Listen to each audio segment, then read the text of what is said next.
അത്യാവശ്യമായിട്ട് പോകേണ്ട ആവശ്യം ഉണ്ടായിരുന്നു വളാഞ്ചേരി. അതുകൊണ്ടൊന്ന് ഒറ്റയ്ക്കാണ് കേട്ടോ. പിള്ളേരൊക്കെ ക്ലാസ്സിന് പോയിട്ടുണ്ടായിരുന്നു. ധൃതിയിൽ നിന്ന് പോയിട്ടൊരു കാര്യം ശരിയാക്കേണ്ടതുണ്ടായിരുന്നു.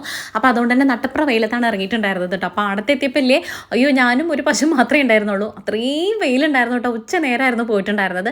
അപ്പോൾ വേഗം നമ്മൾ പോകേണ്ട കാര്യങ്ങൾ റെഡിയാക്കിയിട്ട് പിന്നെ കുറച്ച് നേരം അവിടെ ഇവിടെയൊക്കെ തെണ്ടി തിരിഞ്ഞിട്ട് വരാമെന്ന് വിചാരിച്ചു. ഈ ഒറ്റയ്ക്ക് പോകുന്നത് വലിയ സുഖമുള്ള കാര്യമല്ല കേട്ടോ.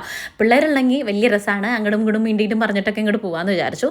പിന്നെ ഇതാ നമ്മൾ പോയ ആവശ്യങ്ങൾ വേഗം കഴിഞ്ഞപ്പോൾ വേഗം ഒരു ചായയും പപ്സൊക്കെ നമ്മുടെ കെയറിൽ കയറി കഴിച്ചിട്ടുണ്ടായിരുന്നു. നല്ലോണം വിശന്നുണ്ടായിരുന്നു. എനിക്ക് ഫുഡ് കഴിക്കാനുള്ള ടൈം കിട്ടിയിട്ടുണ്ടായിരുന്നില്ല. അവർ പോയി മീറ്റ് ചെയ്ത് കാര്യങ്ങളൊക്കെ കഴിഞ്ഞ് വന്നപ്പോഴേക്കും ഇത്തിരി അധികം നേരം വൈകിട്ടുണ്ടായിരുന്നു കേട്ടോ. അപ്പോൾ പിന്നെ ചായ കുടിച്ചിട്ട് പിന്നെ എനിക്ക് എന്തെങ്കിലുമൊക്കെ വാങ്ങിക്കാമെന്ന് വിചാരിച്ചു. ഇന്ന് അങ്ങനത്തെ ഒരു ദിവസം ആവട്ടെ എന്ന് വിചാരിച്ചു. ഉള്ളിൽ കയറിയിട്ട് എനിക്ക് 2 ടോപ്പ് എടുക്കാമെന്ന് വിചാരിച്ചു കേട്ടോ. അത് കുറേ മുന്നത്തെ വീഡിയോ ആണ്. എനിക്ക് എഡിറ്റ് ചെയ്യാൻ വേണ്ടിയിട്ട് മറന്നു പോയിട്ടുണ്ടായിരുന്നു. സത്യം പറഞ്ഞു കഴിഞ്ഞാൽ നമ്മുടെ എക്സാമൊക്കെ പിള്ളേർക്കൊക്കെ തുറക്കണതിന് കുറേ മുന്നേ. അപ്പോൾ ഇതാ ഈ ഒരു ടോപ്പ് എനിക്ക് ഇഷ്ടമായിട്ടുണ്ടായിരുന്നു. പിന്നെ ഞാൻ വന്നപ്പെട്ട ടോപ്പാണ്. പിന്നെ ഇതാ ഇത് ഇഷ്ടമായിട്ടുണ്ടായിരുന്നു കേട്ടോ. അത് ഞാൻ അമ്പലത്തിലിട്ടിട്ട് നിങ്ങൾ കണ്ടിട്ടുണ്ടാവും. നല്ല ഫിറ്റായിട്ട് കിടക്കണ്ടായിരുന്നു. നല്ല റിസൾട്ട് കാണാൻ വേണ്ടിയിട്ട്. ഈ ടോപ്പിനെ കുറിച്ച് ഒരു കുഞ്ഞ് പൈസയിലുള്ളൂ കേട്ടോ. ഈ ഉള്ളിൽ നമുക്ക് വന്ന് ടോപ്പ് എടുക്കുകയാണെങ്കിൽ 1-2 ടോപ്പൊക്കെ നമുക്കൊരു 10, 200, 250 രൂപയ്ക്ക് എടുത്ത് പോകാൻ വേണ്ടിയിട്ട് പറ്റും. അങ്ങനെ അതെടുത്തിട്ട് ഇതാ നേരെ പിന്നെ ഞാൻ വട്ടം കറങ്ങാൻ നിന്നില്ലേ വീട്ടിലേക്ക് പോവുകയാണ്. അപ്പോൾ ഇന്നത്തെ വീഡിയോ ഇത്രയുള്ള വീഡിയോ ഇഷ്ടമാണെങ്കിൽ സബ്സ്ക്രൈബ് ചെയ്യുക, ലൈക്ക് ചെയ്യുക, ഷെയർ ചെയ്യുക, കമൻറ്റ് ചെയ്യുന്ന ആളെ കാണാം. Tata bye, see U.